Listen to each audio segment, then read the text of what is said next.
नमस्कार बच्चों, कैसे हैं आप सब? आई होप आप सभी बहुत अच्छे होंगे और मौज मस्ती के साथ पढ़ाई भी डेफिनेटली कर रहे होंगे। तो इस वीडियो में हम लोग क्वाड्रेटिक इक्वेशन चैप्टर 4 की एक्सरसाइज 4.3 के बचे हुए क्वेश्चंस यानी क्वेश्चन नंबर 8, 9, 10 एंड 11 को बहुत ही डिटेल में समझेंगे और सॉल्व करेंगे और बीच में कुछ कैलकुलेशन ट्रिक्स भी सीखेंगे। तो अगर आपको ये वीडियो इंटरेस्टिंग लगती है तो देर किस बात की है, कॉपी पेन उठाइए, फोकस बनाइए और आ जाइए। मिलते हैं म्यूजिक के दूसरी तरफ।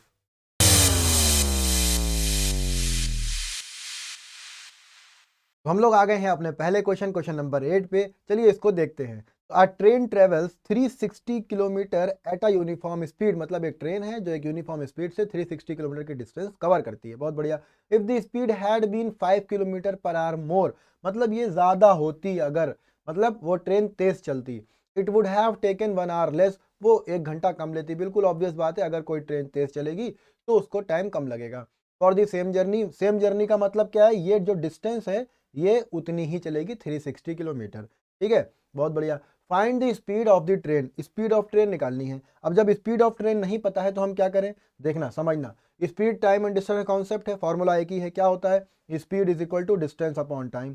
सही है भाई, सबको पता है ये बात। तो चलो जो जो दिया है वो डेटा हम लोग लिख लेते हैं। ठीक है, देखो स्पीड, पहले स्पीड, टाइम और डिस्टेंस। ठीक, यही तीन चीजें होती हैं। तो पहले स्पीड वो बोल रहा है कि find the speed, uniform speed पता नहीं है, हमने चलो एक्स सेलेक्ट कर ली, एक्स किलोमीटर पर आवर। ठीक, टाइम कितना लग रहा है इसको ये भी पता नहीं है, हमने टी लेट कर लिया, टी आर। बहुत बढ़िया। तो डिस्टेंस कितनी चलता है, डिस्टेंस चलता है वो 360 किलोमीटर। अच्छी बात है भाई। सेकंड कंडीशन क्या है, सेकंड कंडीशन ये देखो, ये फर्स्ट कंडीशन है। ठीक है, सेकंड कंडीशन क्या है, सेकंड कंडीशन में कहता है speed had been 5 kilometre per hour more, यानी 5 किलोमीटर अगर बढ़ा दें तो ये हो जाएगा x plus 5 kilometre per hour. और क्या लिखा, it would have taken 1 hour less, मतलब अब ये टाइम कितना लेगा, ये टाइम लेगा 1 घंटा कम। इसका मतलब t-1। ठीक है भाई, t-1 आवर। अब फॉर दी सेम जर्नी, मतलब डिस्टेंस अभी भी कितनी है, डिस्टेंस अभी भी 360 किलोमीटर ही है। समझ में आ रही है बात? बहुत बढ़िया। अब जब हमें सब कुछ दिख रहा है तो हम फॉर्मूला लगा दें। चलो फॉर्मूला लगाते हैं। तो केस 1 या कंडीशन 1 से हमें दिख रहा है कि अगर इस फॉर्मूले में हम वैल्यू रखें तो x is equal to 360 upon t आएगा। बहुत बढ़िया, सबके समझ आ रहा होगा। तो यहाँ से अगर हम t की वैल्यू निकालें तो 360 अपॉन एक्स, ये आएगी वैल्यू t की। सही है, समझ आ रहा है? इसको इक्वेशन नंबर हमने 1 लेट कर ली। ठीक है, 1। आगे कंडीशन 2 से देखें, अगर कंडीशन 2 में क्या कह रहे हैं, कंडीशन 2 में कह रहा है कि स्पीड, फॉर्मूला तो अभी भी वही है, समझ में आ रहा है, फॉर्मूला तो हमेशा वही चलेगा। इस बार स्पीड कितनी हो गई, x प्लस 5 हो गई। बहुत बढ़िया। डिस्टेंस अभी भी उतनी है, कितनी, 360। और इस बार टाइम कितना लग रहा है, इस बार टाइम लग रहा है t-1 आवर। बहुत बढ़िया, क्या बात है। यहाँ पर भी हम लोग t के टर्म्स में अगर इक्वेशन बनाए तो हमें क्या मिलेगा, t-1 is equal to 360 upon x plus 5। देखो दूसरी इक्वेशन मेरी ये आ गई। दो इक्वेशन, दो वेरिएबल, समझ में आ रहा है? तो एक इक्वेशन मेरी हो गई इक्वेशन नंबर 1 और दूसरी इक्वेशन हो गई इक्वेशन नंबर 2। इन दोनों इक्वेशंस को लिखते हैं और इनको सॉल्व करते हैं। चलिए आगे देखते हैं। तो अब हम लोग क्या कर ले भाई, हम लोग लिखेंगे on putting the value of t from equation 1 in equation 2 we will get. हमें क्या मिलेगा, चलो देखते हैं क्या मिलेगा। तो हमें मिलेगा टी की वैल्यू हो जाएगी 360 upon x -1 is equal to 360 upon x plus 5। ये बात सबके समझ आ रही होगी। चलो इसको सॉल्व करते हैं अब। तो यहाँ पर आएगा 360 upon x minus 360 upon x plus 5 is equal to, ये 1 राइट साइड चला जाएगा तो प्लस हो जाएगा। दोनों में ही 360 है, 360 को कॉमन ले लें, हमारे पास बचेगा 1 upon x minus 1 upon x plus 5 is equal to 1। चलिए आगे देखते हैं इसको। अब इसको सॉल्व करने के लिए हमें लेना पड़ेगा एलसीएम। चलो एलसीएम ले लेते हैं। एक्स प्लस 5, यहाँ पर आ जाएगा एक्स प्लस 5, यहाँ आ जाएगा minus x is equal to 1। सही है, 360 और देखो दोनों ही x और x प्लस माइनस में है, शहीद हो जाएंगे। बचेगा 5 अपॉन, अंदर अगर मल्टीप्लाई कर दे नीचे वाले ब्रैकेट को ओपन करें तो एक्स स्क्वायर प्लस 5x आएगा। सही है, इज इक्वल टू 1। बहुत बढ़िया। चलो इसको सॉल्व करें अगर, तो 360 इंटू 5 हो जाएगा, इंटू 5 हो जाएगा और ये नीचे वाला पार्ट ये ऊपर चला जाएगा क्रॉस मल्टीप्लाई वाले रूल से, तो 1x स्क्वायर प्लस 5x आ जाएगा। सही है, बहुत बढ़िया, सबको समझ आ रहा होगा। मल्टीप्लाई कर दें अगर हम इसको तो 0 5 6 30 carry 3 5 3 15 16 17 18 is equal to x square plus 5x। अब 1800 को राइट साइड ले जाएं तो हमें मिल जाएगी क्वाड्रेटिक इक्वेशन, और वो क्या हो जाएगी, हो जाएगी x square plus 5x minus 1800 is equal to 0। अब मेरे पास ये क्वाड्रेटिक इक्वेशन बन चुकी है। चलिए इस क्वाड्रेटिक इक्वेशन को सॉल्व करते हैं। क्वाड्रेटिक इक्वेशन सॉल्व कैसे करना है? क्वाड्रेटिक इक्वेशन को सॉल्व करने का वही मेथड है जो हम लोग अभी तक डिस्कस करते चले आ रहे हैं। स्टैंडर्ड क्वाड्रेटिक इक्वेशन से आप कंपेयर करिए, ए बी सी की वैल्यूज को रखिए और फिर फॉर्मूले में उसकी वैल्यू चिपका दीजिए। चलिए तो यहाँ पर ए की वैल्यू आ जाएगी, ए की वैल्यू हो जाएगी 1, बहुत बढ़िया, बी की वैल्यू हो जाएगी 5 और सी की वैल्यू हो जाएगी आपकी -1800। अब हम इसको क्वाड्रेटिक फॉर्मूले में रख देते हैं। x is equal to minus b plus minus under root b square minus 4ac upon 2a। ठीक है, चलो सॉल्व करते हैं। x is equal to minus और b की वैल्यू है 5 plus minus under root b square means 5 का square minus 4 into 1 into, अब देखो 1800 माइनस में है तो हमने ब्रैकेट लगा दिया। सही है भैया, इससे हमें ही गलती नहीं होगी। 2 इंटू 1, अब x की वैल्यू आ रही है -5 plus minus under root b square यानी 25 प्लस ये माइनस माइनस मल्टीप्लाई हो गए प्लस 0 0। 18 का टेबल आता है? नहीं आता है तो देखो मल्टीप्लाई कर लो भैया, टेबल याद कर लो प्लीज। 8 4 32 का 2 कैरी 3 4 1 4 प्लस 3 7। समझ में आ रहा है? आगे पॉइंट 2। ठीक है, चलो इसको सॉल्व किया जाए। अगर हम इसको सॉल्व करेंगे तो हमें क्या मिलेगा, -5 plus minus under root 7225 upon 2। अब देखो 7225 का जिसको स्क्वायर रूट पता है उसके लिए तो बहुत अच्छी बात है, बहुत ही कम लोग होंगे जिनको 7225 का स्क्वायर रूट पता होगा। चलो इसको सॉल्व करके देखते हैं। इसको हम सॉल्व करेंगे तो हमें मिलेगा 7225 की हम निकालेंगे प्राइम फैक्टराइजेशन। 5 लास्ट में है इसलिए डिविजिबल बाई 5 होगा। 5 1 जा 5, 5 4 जा 20, 5 4 जा 20, 5 5 जा 25। इतनी बात हमको सबको समझ आ रही होगी।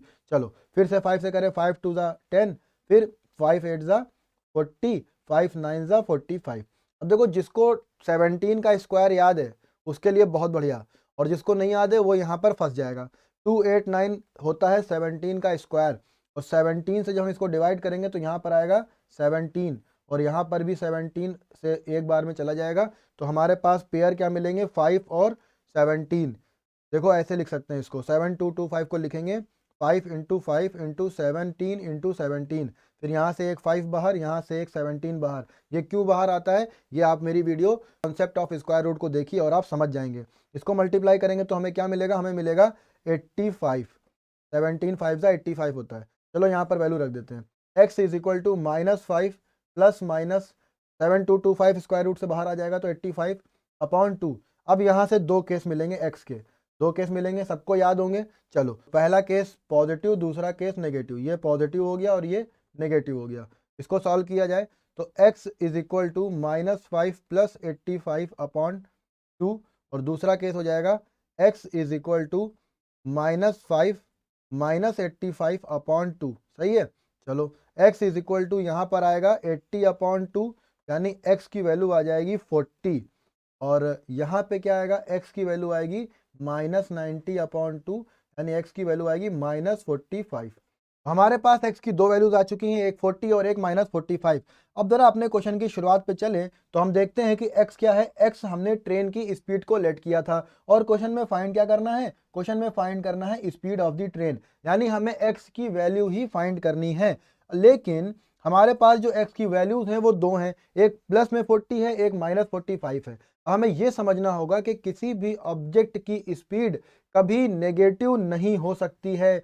जब नेगेटिव नहीं हो सकती है तो हमें -45 को स्किप करना होगा, इसको हम कंसिडर नहीं करेंगे। क्यों? Because the speed of any object can not be negative, so we will not take x is equal to -45। ये नॉट पॉसिबल वाली कैटेगरी में आ जाएगा। तो x की वैल्यू मेरे पास आ जाएगी, x यानी स्पीड ऑफ ट्रेन हमारे पास आ जाएगी 40 किलोमीटर पर आवर। यही हमारा आंसर हो जाएगा। बहुत बढ़िया, चलिए नेक्स्ट क्वेश्चन पर चलते हैं। हम लोग आ गए हैं अपने नेक्स्ट क्वेश्चन, क्वेश्चन नंबर 9 पर। चलिए इसको पढ़ते हैं। 2 water taps together can fill a tank in 9 whole 3/8 hours. पहली ही लाइन से ये बात पता चल जाती है कि ये जो क्वेश्चन है वो पाइप एंड सिस्टम का है, क्योंकि वाटर टैप और टैंक की बात करी गई है। दो बातें हमें ध्यान रखनी है कि जब भी वर्क एंड टाइम का कॉन्सेप्ट आएगा या पाइप एंड सिस्टम का कॉन्सेप्ट आएगा, हम लोग यूनिट टाइम पर वैल्यूज को कैलकुलेट करेंगे, यूनिट टाइम पर ही खेलेंगे। आगे क्या लिखा है, the tap of larger diameter takes 10 hour less than the smaller one. क्या मतलब है, देखो लार्जर डायमीटर का मतलब है पाइप चौड़ा है और स्मॉलर डायमीटर का मतलब है पाइप पतला है। चौड़ा पाइप से ज्यादा पानी निकलेगा और पतले पाइप से, बोलिए, पतले पाइप से कम पानी निकलेगा। वही कॉन्सेप्ट यहाँ पर दिया हुआ भी है। फिर से अगर हम पढ़ें तो the tap of larger diameter takes 10 hours less than the smaller one. तो देखो लार्जर डायमीटर वाला जो टाइम है वो स्मॉलर डायमीटर वाले टाइम पर डिपेंड कर रहा है। तो अगर हम लेट कर लें कि जो स्मॉलर वाला है, स्मॉलर डायमीटर वाला टैप है, वो अगर x आर लेता है तो लार्जर डायमीटर वाला टैप कितना टाइम लेगा, तो स्मॉलर वाले से 10 आर कम, यानी x माइनस 10 आर ये लेगा। ठीक है, अभी अभी हमने ये बात करी कि जब पाइप एंड सिस्टम के क्वेश्चंस को हम सॉल्व करेंगे तो हम यूनिट टाइम पर वैल्यूज को कैलकुलेट करेंगे। अब हम यूनिट टाइम को यहाँ पर कैसे कैलकुलेट करें जरा देखिएगा। तो हम यहाँ पर समझ सकते हैं कि जो स्मॉलर टैप है, स्मॉलर डायमीटर वाला टैप एक्स आर में फिल कर देता है पूरे टैंक को, और पूरे टैंक की वैल्यू को हम 1 कंसिडर कर सकते हैं। तो स्मॉलर डायमीटर वाला टैप, स्मॉलर डायमीटर वाला टैप 1 आर में कितना टैंक का पार्ट भर देगा, तो ये x यहाँ पर रेसिप्रोकल यानी अपॉन में चला जाएगा, 1/x पार्ट जो है वो टैंक का भर देगा। सिमिलरली जो लार्जर डायमीटर वाला टैप है वो x माइनस 10 आर में पूरा पार्ट भर देता है। पूरा part means 1 part, complete part भर देता है। तो लार्जर डायमीटर वाला टैप 1 आर में कितना भर देगा, कितना पार्ट भर देगा, 1/x माइनस 10 पार्ट भर देगा। ये बात आपके समझ आ रही है कि जो स्मॉलर डायमीटर वाला टैप है वो 1 घंटे में 1/x पार्ट भरेगा, और जो लार्जर डायमीटर वाला टैप है वो 1 घंटे में 1/x माइनस 10 पार्ट भरेगा सेपरेटली। इतनी बात समझ आ गई। अब देखो समझो मेरी बात को, दोनों पाइप सेपरेटली चल रहे थे, दोनों को साथ में चला दिया जाए। जब दोनों को साथ में चलाया जाएगा तो टैंक भी तो साथ में भरेगा। अब इस क्वेश्चन की पहली लाइन को समझो, two water taps together. Together मतलब क्या होता है, साथ में, यानी स्मॉलर डायमीटर वाला भी लार्जर डायमीटर वाला भी दोनों को साथ में चला दो तो कितना भर रहा है वो, कितनी देर में, 9 होल 3/8 आर में पूरा भर देता है। ठीक है, जरा देखते हैं, 9 होल 3/8 आर में वो पूरा भर देता है। तो इसको जरा पहले मिक्स फ्रैक्शन को नॉर्मल फ्रैक्शन में लिखें तो 9 8 72 प्लस 3 75/8 आर। ठीक है, दोनों टैप मिलाकर 75/8 आर में कंप्लीट वाटर टैंक को भर देते हैं।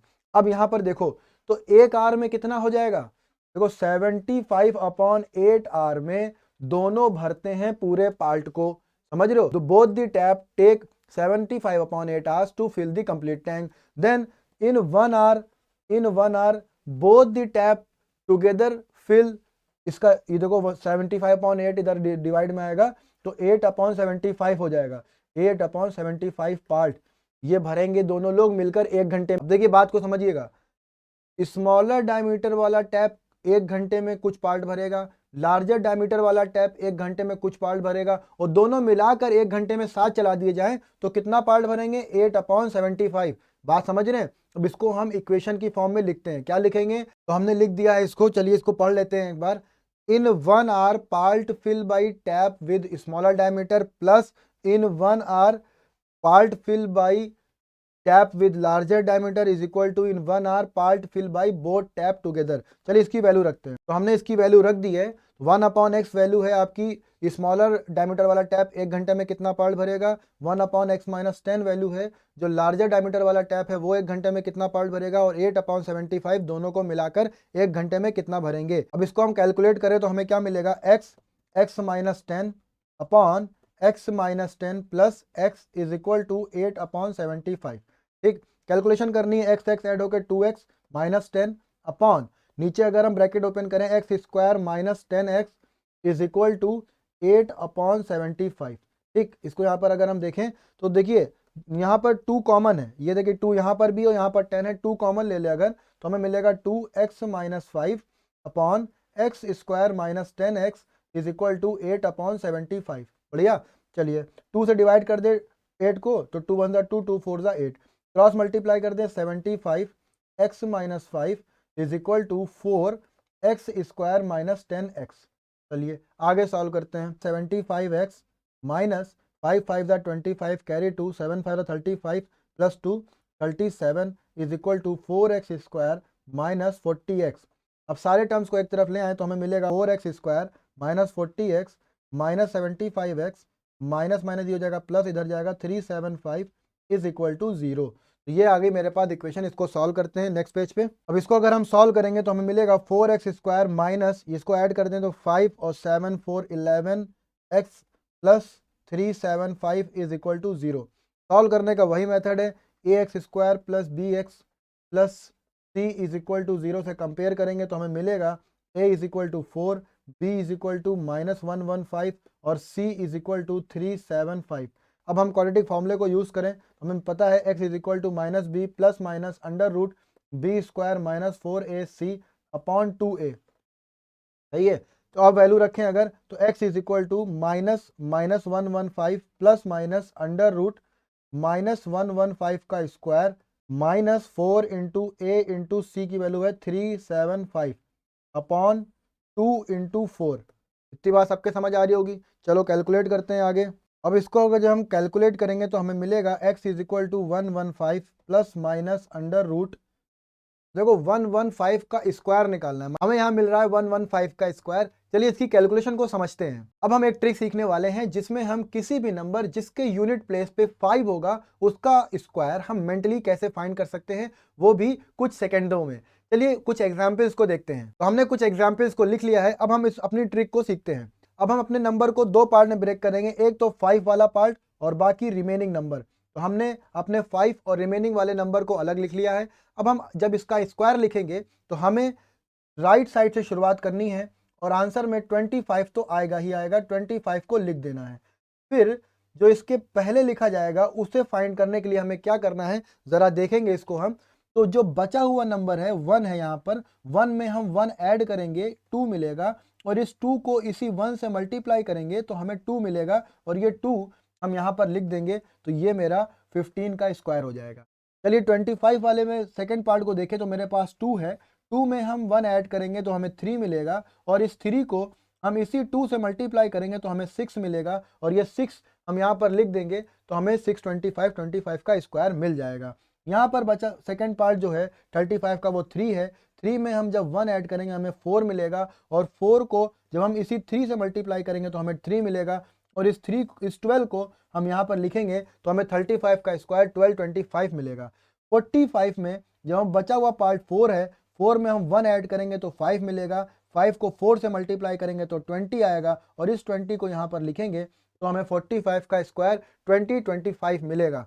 अब लास्ट एग्जाम्पल जो मेरे क्वेश्चन का पार्ट है 11 में हम 1 को ऐड करेंगे तो हमें 12 मिलेगा और इस 12 को जब हम 11 से मल्टीप्लाई करेंगे इसी 11 से तो हमें मिलेगा 12 1 12 कैरी 1 12 1 12 और 1 3 और इस 132 को यहाँ पर हम लिखेंगे तो हमें 13,225 मिल जाएगा। तो ये हमने सीखा किसी भी नंबर जिसके यूनिट डिजिट में 5 होगा उसका स्क्वायर हम कैसे फाइंड करेंगे। चलिए अपनी कैलकुलेशन पर आ जाते हैं और हमारे पास था 115 का स्क्वायर हमने कितना फाइंड किया है 13225 फाइंड किया है 13225 माइनस, अब आगे की कैलकुलेशन जब हम करेंगे तो 4 इंटू 4 यानी 16 और 16 इंटू 75 करके देखते हैं तो हमें क्या मिलेगा, हमें मिलेगा 375 को जब हम 16 से मल्टीप्लाई करेंगे 16 5 ज़ा 80, 80 का 0 कैरी 8, 16 7 ज़ा 112 प्लस 8 120 का 0 कैरी 12 और 16 3 ज़ा 48 प्लस 12 60 यानी 60।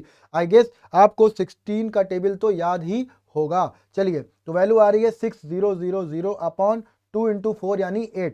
इसको कैलकुलेट करना बचा है अब x is equal to 115 plus minus under root, जब इसको सब्सट्रैक्ट करेंगे तो हमें मिलेगा 5 2 2 और 13 में से 12 को सब्सट्रैक्ट करें तो 7 आ जाएगा अपॉन 8। अब हमें 7225 का स्क्वायर रूट फाइंड करना है। इसको भी हम दो मेथड से ट्रिक से समझेंगे, जरा देखते हैं। 7225 को अगर हम देखें ध्यान से तो हमें लास्ट में दिखता है 25 और अभी अभी हमने सीखा है कि कोई भी नंबर जिसके लास्ट में 5 होता है उसका स्क्वायर करने पर हमें 25 ही मिलता है, यानी कि एक ऐसा नंबर होगा जिसके यूनिट डिजिट पे 5 आ रहा होगा। अब अगर हम 72 को देखें तो हमें पता है 72 को हम 8 9 ज़ा 72 लिख सकते हैं।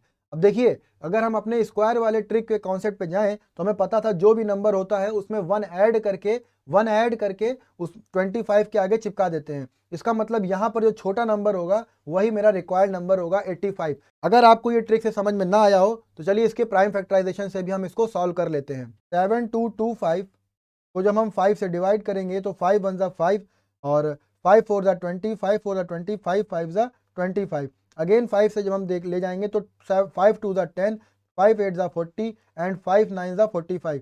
2 8 9 17 का होता है, हम पीछे देख भी चुके थे। अगेन 17 मिलेगा हमें, 17 से एक बार इसको और डिवाइड करेंगे तो हमें 1 मिलेगा। तो अब जब हम 7225 का स्क्वायर रूट फाइंड करेंगे तो हम इसको ऐसे लिखेंगे 5 इंटू 5 इंटू 17 इंटू 17 और फिर हम दो के पेयर निकालेंगे और हमें मिलेगा 5 इंटू 17 जिसकी वैल्यू होगी 85। चलिए हम अपनी कैलकुलेशन पर चलते हैं और हमारी कैलकुलेशन ये आ गई है। तो x is equal to 115 plus minus 85 upon 8, ये वैल्यू x की आ रही है। चलिए यहाँ से x के दो केसेस मिलेंगे, उसको भी देखते हैं जल्दी से। x is equal to 115 plus minus 85 upon 8, एक बार साइन प्लस का और एक बार साइन माइनस का। प्लस वाले साइन में हम लिखेंगे x is equal to 115 plus 85 upon 8 और माइनस वाले साइन में हम लिखेंगे 115 माइनस 85 अपॉन 8। चलिए इसको सॉल्व करें। x इज इक्वल टू 5 5 का 0 10 कैरी 1 8 प्लस 9 प्लस 1 और 10 का 0 कैरी 1 यानी यहाँ पर आ जाएगा 200 अपॉन 8। इसको जब हम सॉल्व करेंगे तो हमें मिलेगा 8 1 ज़ा 8, 8 2 ज़ा 16, 4 बचेगा, 8 5 ज़ा 40 यानी x की वैल्यू आ रही है 25। यहाँ पे देखते हैं हमें x की वैल्यू क्या मिलती है। यहाँ पर हमें मिलेगा 5 से 5 सबसेट होगा 0, 11 से 8 सबसेट होगा तो यहाँ पर हमें मिलेगा 30 अपॉन 8 और जब हम इसको 8 से डिवाइड करेंगे तो 8 1 ज़ा 8, 8 3 ज़ा 24, पॉइंट लगाएंगे, 6 बचेगा, 0 हो जाएगा, 8 8 7 ज़ा 56, 4 बचेगा, 8 5 ज़ा 40, x की वैल्यू आ जाएगी 3.75। ठीक है, अब ये x क्या है, हम अपने क्वेश्चन पर चलें अगर तो ये x क्या है, x है स्मॉलर डायमीटर वाला टैप पूरे टैंक को कितने टाइम में भर देता है, और x माइनस 10 क्या है, लार्जर डायमीटर वाला टैप पूरे टैंक को कितने टाइम में भर देता है। तो चलिए अब हम अपने आंसर की तरफ बढ़ते हैं। तो क्योंकि हमारे पास x की दो वैल्यूज है, जरा हम इसको ध्यान से देखेंगे तो x की वैल्यू एक बार 25 थी और एक बार 3.75 थी। ये है स्मॉलर डायमीटर वाले टैप ने कितना टाइम लिया, तो लार्जर डायमीटर वाले टैप ने कितना टाइम लिया, वो कितना था, वो था x माइनस 10।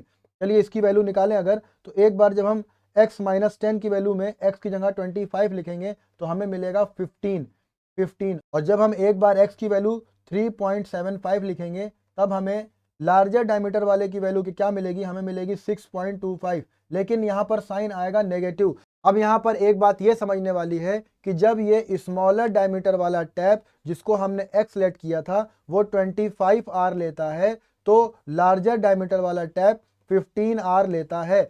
बट जब मेरा स्मॉलर डायमीटर वाला टैप 3.75 R लेता है तब लार्जर की वैल्यू तो नेगेटिव आ रही है।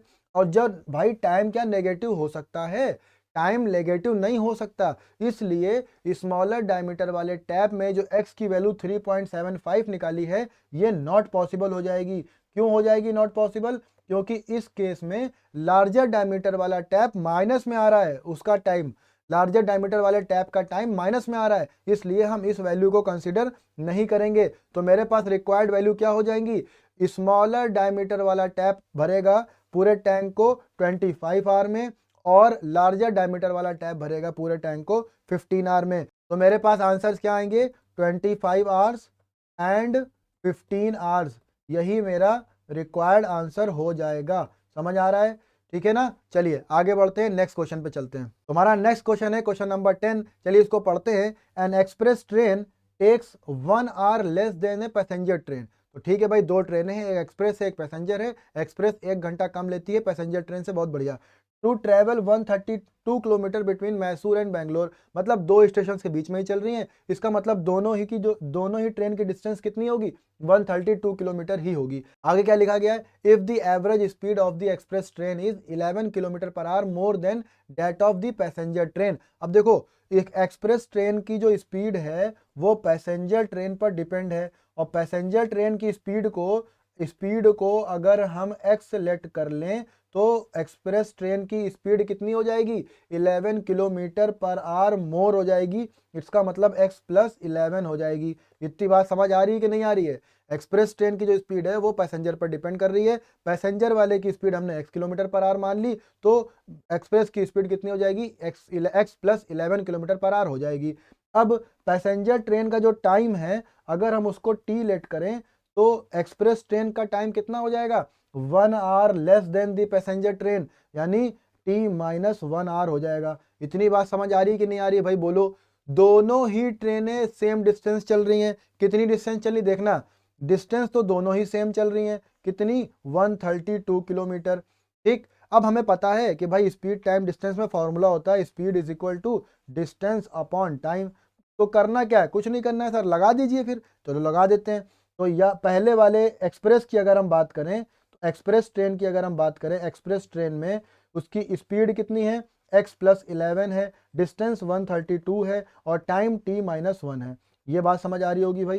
चलो अच्छी बात है। पैसेंजर की अगर हम बात करें तो पैसेंजर की स्पीड x है, पैसेंजर की स्पीड x है, डिस्टेंस 132 है और टाइम t है। ये बात भी समझ आ रही होगी। क्या बात है, x और t में दो इक्वेशंस और x और t दो वेरिएबल भी हैं। चलिए इनको हम सॉल्व कर लेते हैं। तो ये मेरी रिक्वायर्ड वैल्यूज हैं। अब हम इनको चलिए कैलकुलेट करके सॉल्व करते हैं। तो यहाँ से हम t minus 1 is equal to 132 upon x plus 11 लिख सकते हैं। और यहाँ से हम अगर t की वैल्यू निकालें तो t is equal to 132 upon x लिख सकते हैं। ठीक है, ये अब इसको इक्वेशन नंबर 1 लेट कर लें और इसको इक्वेशन नंबर हम 2 लेट कर लें। और हम लिखेंगे, हम क्या लिखेंगे कि on putting the value of t from equation 2 in equation 1, और हम ये भी लिख सकते हैं कि on substituting the value of t in equation 1 from equation 2 we will get, हमें क्या मिलेगा चलिए देखते हैं। हमको मिलेगा 132 upon x minus 1 is equal to 132 upon x plus 11। चलिए अब हम यहाँ से अगर एलसीएम लेंगे तो हमें मिलेगा x प्लस 11 और यहाँ पे x plus 11 minus x is equal to 1। ये देखिए x और x प्लस माइनस में है, शहीद हो जाएंगे। आगे हमें मिलेगा 132 इंटू 11 अपॉन ब्रैकेट ओपन करेंगे तो x square plus 11x is equal to 1।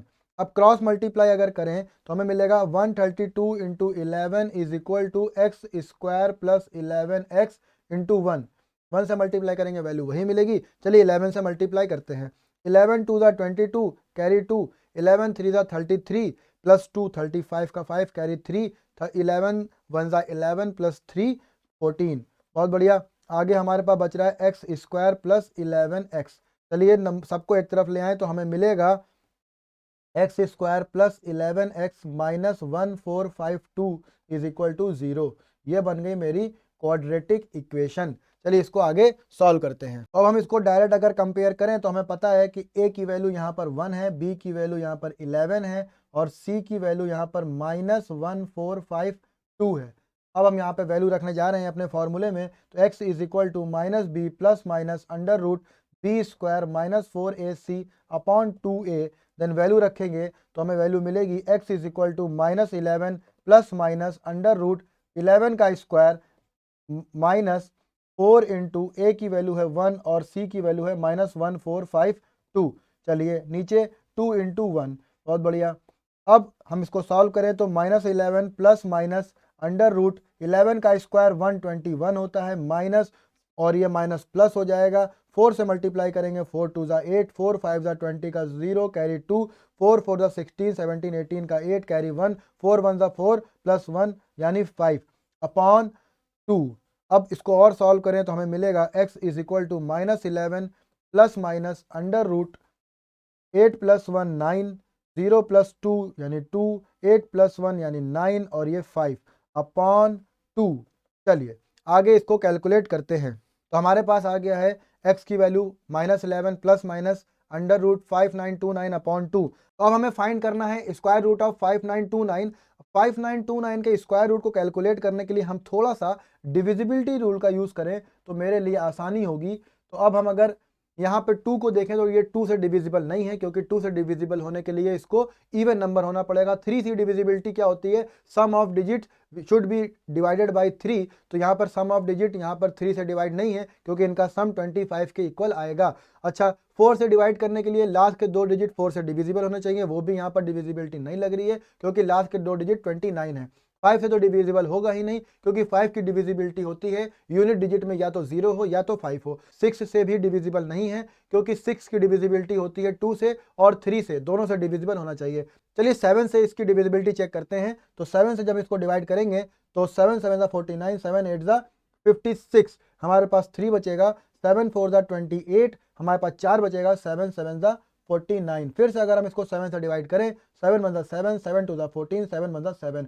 अब जिसको स्क्वायर याद है उसको पता होगा कि 121 11 का स्क्वायर होता है, तो ये 11 से डिवाइड हो जाएगा और हमारे पास वैल्यू मिलेगी 7 × 7 × 11 × 11। अब हम यहाँ से डायरेक्ट 2 के पेयर बनाएं तो मेरा स्क्वायर रूट हो जाएगा 7 × 11 यानी 77। तो अब हम यहाँ पर इसकी वैल्यू रखें सीधे तो हमें क्या मिलेगा, हमें मिलेगा x is equal to -11 plus minus 77/2। अब यहाँ से हमारे पास 2 केसेस हैं, चलिए दोनों केसेस को भी देख लेते हैं, एक प्लस और एक माइनस। प्लस वाले में हमको मिलेगा x is equal to -11 plus 77/2 और माइनस वाले में हमें मिलेगा -11 -77/2। तो सॉल्व करेंगे तो हमें मिलेगा 66/2 जिसकी वैल्यू आएगी 33। तो x की वैल्यू एक बार आ रही है 33, बहुत बढ़िया। और दूसरी बार x की वैल्यू आ रही है माइनस का 88/2 यानी x की वैल्यू -44। डिवाइड आप शायद कर लेंगे।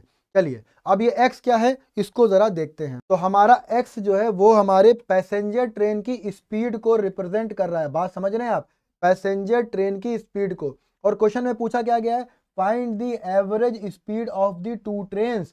दोनों ही ट्रेन की एवरेज स्पीड को फाइंड करना है, यानी x यानी पैसेंजर ट्रेन की स्पीड तो हमको मिल रही है। चलिए एक्सप्रेस ट्रेन की तरफ चलते हैं। एक्सप्रेस ट्रेन की स्पीड कितनी है, पैसेंजर ट्रेन से 11 किलोमीटर पर आवर मोर यानी x + 11। चलिए वैल्यू की तरफ बढ़े अगर, तो हमारे पास x की वैल्यू है 33 और एक बार x की वैल्यू है -44।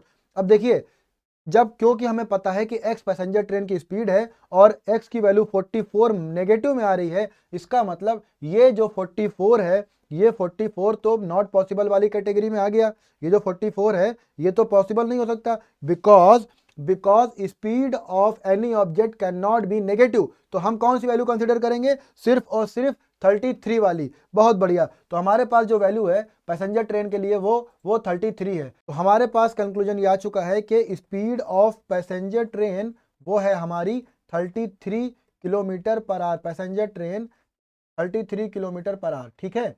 अब हमें एक्सप्रेस ट्रेन की तरफ चलना है। एक्सप्रेस ट्रेन की तरफ अगर हम बात करें तो उसकी स्पीड है x + 11। x + 11 means 33 + 11 kilometre per our, ठीक है। और इसकी वैल्यू है 44 किलोमीटर पर आवर।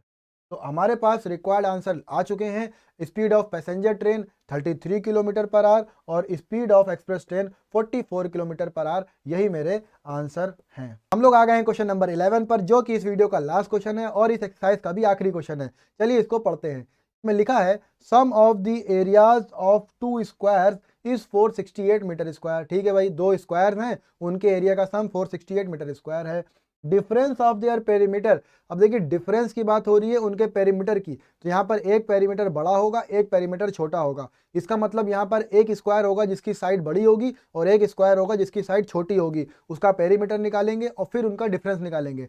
यहाँ पर आखिर में लिखा है find the sides of the 2 square. तो सबसे पहले हम चलिए 2 स्क्वायर्स को बना लेते हैं। तो मेरे पास एक स्क्वायर ये हो गया, और क्योंकि यहाँ पर साइड अलग अलग है इसलिए हम एक दूसरा स्क्वायर बनाएंगे जिसको थोड़ा सा छोटा बनाएंगे, ठीक है। अच्छा, अब अगर हम बड़े वाले स्क्वायर की साइड को x मीटर लेट कर लें तो छोटे वाले स्क्वायर की साइड हम y लेट कर लें, तो हमारे पास एरिया क्या हो जाएगा इसका, बड़े वाले का एरिया आप लोग बताइए एरिया क्या होगा।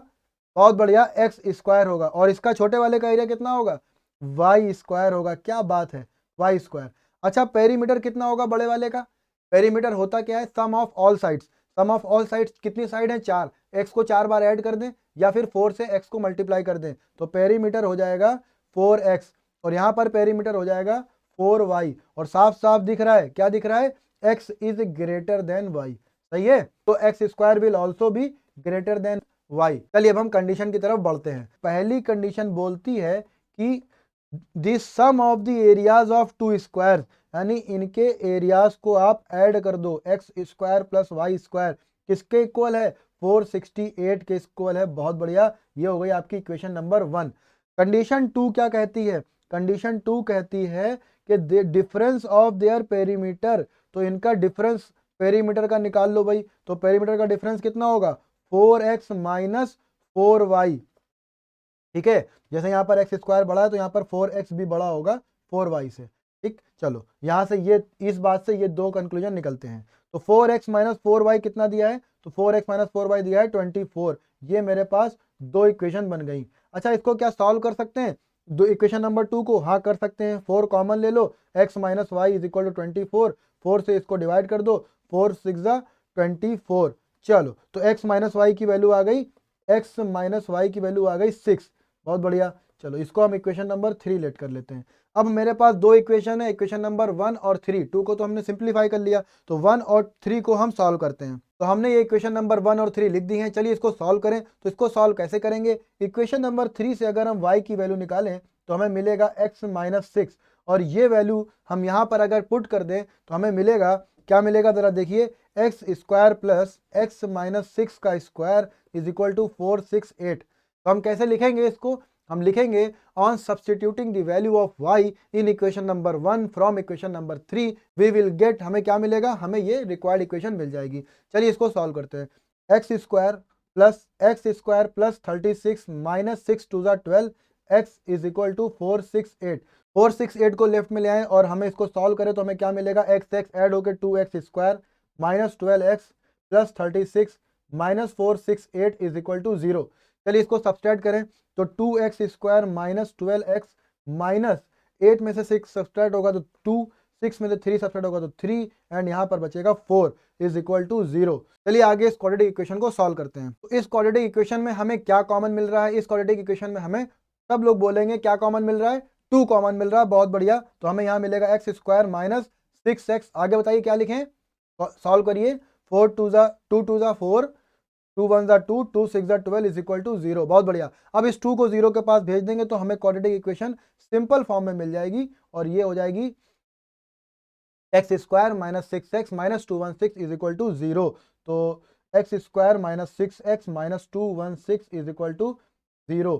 चलिए इसमें हम क्वाड्रेटिक फॉर्मूला लगाएं। अब इसको जब हम अपनी स्टैंडर्ड फॉर्म से कंपेयर करेंगे तो a x square plus b x plus c is equal to 0। A की वैल्यू 1, बी की वैल्यू माइनस 6 और सी की वैल्यू माइनस 216। चलिए अब क्वाड्रेटिक फॉर्मूले को यूज करते हैं।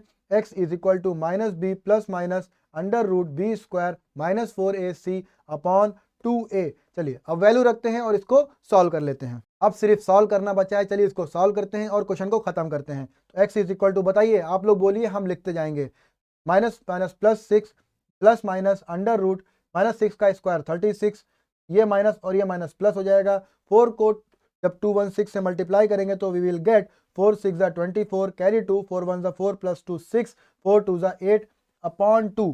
चलिए इस स्क्वायर रूट को भी सॉल्व करते हैं तो हमें मिलेगा 6 प्लस 4 10 का 0 कैरी 1, 6 प्लस 3 9 प्लस 1 10 का 0 कैरी 1 9 अपॉन 2।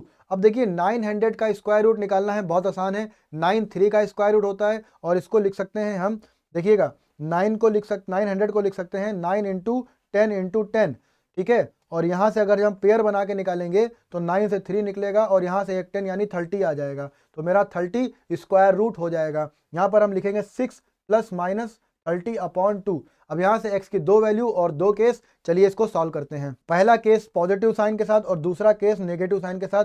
अब इसको वैल्यू रखेंगे तो हमें क्या मिलेगा, x is equal to 6 plus 30 upon 2 और x की वैल्यू 6 माइनस 30 अपॉन 2। इसको सॉल्व करेंगे तो 36 अपॉन 2 यानी x की वैल्यू 18, और यहाँ पर हमें मिलेगा x की value minus 24 upon 2। It means x की वैल्यू जब इसको सिंप्लीफाई करेंगे तो वी विल गेट माइनस 12। तो हमारे पास यहाँ पे x की दो वैल्यूज आ रही हैं, एक है प्लस का 18, एक है माइनस 12। अब जिनको ध्यान नहीं है कि x क्या है तो हम आपको याद दिला दें, x है स्क्वायर की साइड, लार्जर स्क्वायर की साइड x थी और स्मॉलर स्क्वायर की साइड y थी। अब देखिए क्योंकि x साइड है, साइड लेंथ होती है and length can not be negative, तो x कैन नॉट बी -12, तो इस वैल्यू को हम लोग कंसिडर नहीं करेंगे, ये वैल्यू नॉट पॉसिबल वाली कैटेगरी में लाई करेगी। तो मेरे पास x की सिर्फ एक वैलिड वैल्यू है, वो है 18, तो ये मेरे लार्जर स्क्वायर की साइड आ गई। चलिए x और y यानी लार्जर स्क्वायर की साइड और स्मॉलर स्क्वायर की साइड का रिलेशन याद करते हैं क्या था, और वो था x minus y is equal to 6, जो इक्वेशन नंबर 3 रिप्रेजेंट कर रही है। हमारे पास है लार्जर स्क्वायर की साइड जो कि 18 आ चुकी है, हमने फाइंड करी है। अब हमें स्मॉलर स्क्वायर की साइड फाइंड करनी है जो कि y है, और इक्वेशन 3 x और y में relation x minus y is equal to 6 देता है। जब हम x की वैल्यू 18 रखेंगे तो y की वैल्यू हमें मिलेगी 18 minus 6 is equal to y, then y की वैल्यू 12 मीटर। तो ये जो y की वैल्यू है जब हम यहाँ पर पुट करेंगे तो मेरा required answer 18 metre and 12 metre, यही मेरा रिक्वायर्ड आंसर आ जाएगा। तो हमें लगता है कि आप लोगों को सारे क्वेश्चंस बहुत डिटेल में समझ में आए होंगे। अभी भी किसी को कोई डाउट रह गया है तो प्लीज़ कमेंट बॉक्स में कमेंट करके ज़रूर बताइए। आखिर में आपसे यही कहेंगे कि अगर आपने इस वीडियो से कुछ सीखा है, कुछ नया जाना है, तो इस वीडियो को ज़रूर लाइक कीजिए, अपने दोस्तों में इसको शेयर कीजिए और इस चैनल को सब्सक्राइब कीजिए। यहाँ पर एक गोल बटन आ रहा होगा, उस पर क्लिक कीजिए, चैनल को सब्सक्राइब कर लीजिए, बेल आइकन का बटन ज़रूर दबाइए जिससे आगे आने वाली वीडियोज़ की नोटिफिकेशन आपको मिल सके। Thank you.